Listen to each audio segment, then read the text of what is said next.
Imagine a warrior so disciplined that death itself was no longer something to fear. A man who lived by honor, loyalty, and the sharp edge of a blade, the samurai. But beyond the myths, beyond the polished armor and movie scenes, lies a far deeper, more complex truth. The samurai weren't just fearless warriors, they were poets, philosophers, strategists, and symbols of an entire civilization's soul. Today, we uncover the real story of the samurai from their rise in ancient Japan to their final bow in a changing modern world. Our story begins over 1,000 years ago in the 8th and 9th centuries, when Japan wasn't yet one unified nation but a patchwork of powerful clans. The emperor in Kyoto held divine authority, but his power often didn't reach far beyond the capital. Local warlords called daimyo began hiring skilled fighters to protect their lands. These men were the first samurai, meaning those who serve.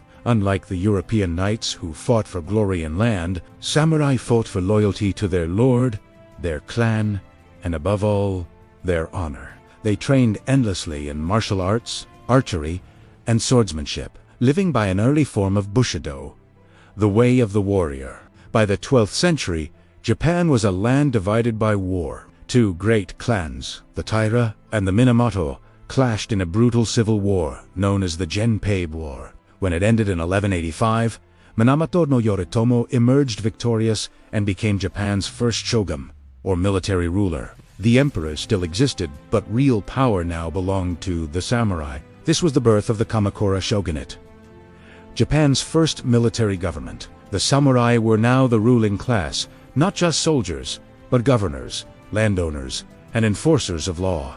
They swore unwavering loyalty to their lords, following a code of conduct that valued discipline, duty, and courage above all else. The samurai's greatest weapon wasn't the sword, it was their mindset. Bushido wasn't just a set of rules, it was a philosophy. It taught courage without arrogance, compassion without weakness, and loyalty even unto death. A samurai's life was built on self. They meditated to master fear and trained their bodies to endure pain. If they failed their duty or dishonored their name, they were expected to restore their honor through seppuku ritual suicide by the blade. It was a horrific act, but to a samurai, it was the ultimate proof of integrity. They lived believing that death was inevitable, so the only thing that mattered was how they faced it. No image defines the samurai more than the katana, the curved razor-sharp sword forged by master blacksmiths in fire and spirit.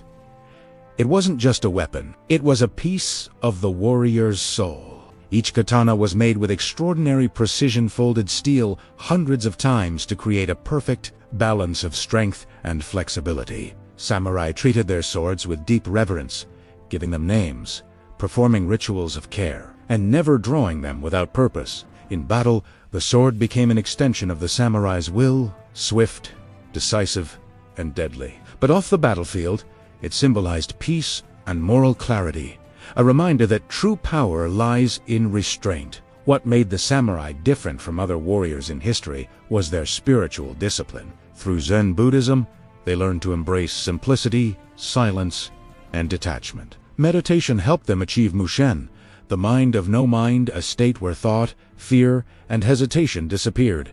To strike without anger, to die without regret, this was the ideal. They studied calligraphy, poetry, and tea ceremony, believing that grace and control in art reflected mastery in life. In the late 13th century, Japan faced its greatest external threat, the Mongol invasions led by Kublai Khan. Tens of thousands of Mongol warriors landed on Japan's shores, armed with gunpowder weapons and unmatched ferocity. The samurai, though vastly outnumbered, fought with unmatched bravery. Legends say they challenged the Mongols in single combat, writing their names on banners before charging into battle. And then, as if by divine intervention, a massive typhoon struck, destroying much of the Mongol fleet. The Japanese called it the kamikaze, or divine wind. That victory cemented the samurai's reputation as defenders of Japan chosen by the gods themselves. But divine favor couldn't stop human ambition. By the 15th century, Japan fell into chaos once again,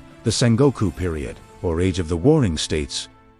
Samurai lords battled each other endlessly for power and territory. It was a century of blood and betrayal, but also one of legendary heroes. Figures like Oda Nobunaga, Toyotomi, Hideyoshi, and Tokugawa Ieyasu reshaped Japan through strategy and strength.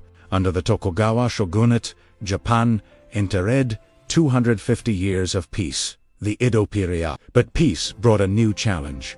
What happens to warriors when there are no wars left to fight?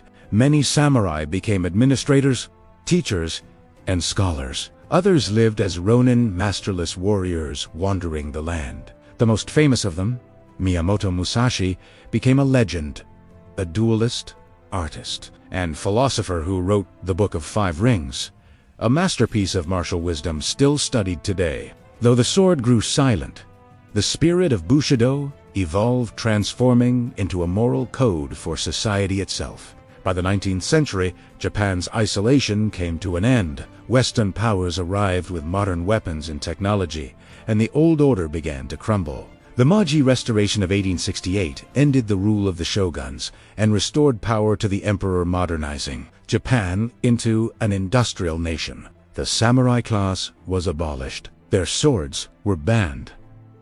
Their stipends were gone. For many, it was the death of their world. Some resisted, like in the Satsuma Rebellion of 1877, led by Seigo Takamori, often called the Last Samurai. They fought bravely but were defeated by Japan's new conscript army armed with rifles and cannons. The era of the samurai was over, but their legacy would never die. Even in modern Japan, the samurai spirit lives on in martial arts, in discipline and loyalty to craft and purpose. Bushido inspired generations from soldiers to CEOs, from students to artists. It taught that true strength isn't domination, but mastery of oneself. In the West, the image of the samurai became a symbol of honor and stoicism. In Japan, it became a mirror, a reminder of the country's roots, discipline, and resilience. Their codes still whisper through time: to live rightly, to die well, to serve something greater than yourself. The samurai were more than warriors. They were the heartbeat of a nation, men and women who shaped Japan's identity through honor, art, and sacrifice. Their swords may rest, but their spirit still cuts through centuries. If you enjoyed this journey through history, don't forget to like, subscribe, and hit the bell, because every week we bring you another story that shaped our world. This was the real story of the samurai. Until next time, stay curious and stay honorable.